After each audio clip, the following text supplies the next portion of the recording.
d'une façon très générale et d'une façon particulière, intime.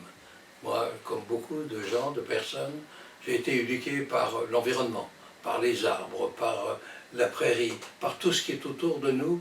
Et autour de nous, il y a des choses merveilleuses. Il y a des forêts, forêt de Compiègne, forêt de Montmorency, forêt de Chantilly. Et Chantilly, c'est une merveille par le château, par ces grandes allées dans lesquelles on peut parcourir au grand galop avec les chevaux. Mais toutes ces forêts plus belles les unes que les autres, voilà, ça fait un peu peur, parce qu'elles souffrent.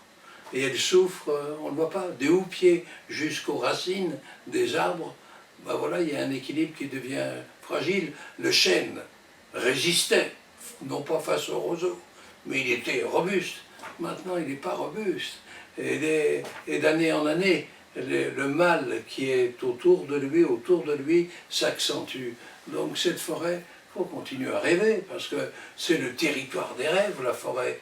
Et donc celle de Chantilly, en plus, il y a des espaces, des allées, tout ça, on se reconnaît. On sait que le même regard, que les mêmes sensibilités des visiteurs, il y a quelque chose de partagé, qui est très discret, mais on respire, on emmène nos enfants, on va être libre. Qu'est-ce qu'on fait quand on va être libre? On va dans des domaines qui nous offrent cette liberté. Cette liberté, est-ce qu'elle va résister? Donc il faut que tout le monde, on s'entraide pour que les arbres, pour que la nature résiste. Et elle a besoin de nous. Il y a des grands exemples, cinéma toujours. Moi j'ai toujours l'impression qu'entre le cinéma et la nature, il y a des liens. Pas secrets, apparents. Et on a été à la recherche. Et en la recherche, c'est comme des tableaux vivants, hein, une peinture qui est animée par la vie. Donc, bien souvent, quels étaient nos scénarios? C'était d'abord de nous promener dans la nature, dans les arbres, dans les forêts. On l'a fait avec la forêt de Chantilly. Et quand on s'est ressourcé, c'est-à-dire de sentir les belles odeurs de la nature, voyez, on trouvait le feeling, on trouvait l'orientation de nos films.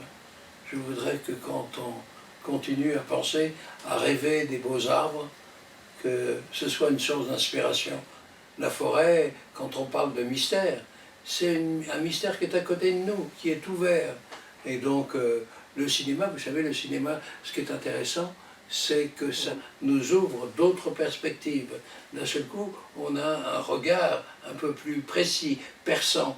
Et on s'aperçoit, parce que bien souvent, on est un peu bousculé par la vie. Et quand on va dans la forêt, on ne peut pas être bousculé. On a besoin de respirer, on a besoin de contempler. Et quand on contemple d'autant plus ces beautés envahissantes, formidables, pour le bien, on s'aperçoit que les choses que l'on ne voit pas sont terribles. Et on peut croire que nous allons être vigilants et qu'on va employer des moyens comme l'homme. L'homme connaît, invente des choses. Donc inventons un panorama qui vit, qui continue à vivre, pourvu qu'on lui prête assistance. Donc tous les travaux que vous menez à Chantilly, cette attention constante, il faut qu'on soit avec vous. Et nous le sommes. Nous le sommes parce qu'on est ému, on est sensible à tout ce qui vous entoure, mais aussi on veut être aussi le gardien de tout ça. Et le gardien de choses nouvelles, le gardien ben voilà, de ces champs de liberté qui représentent toute cette magnifique nature, tant qu'on sait la protéger.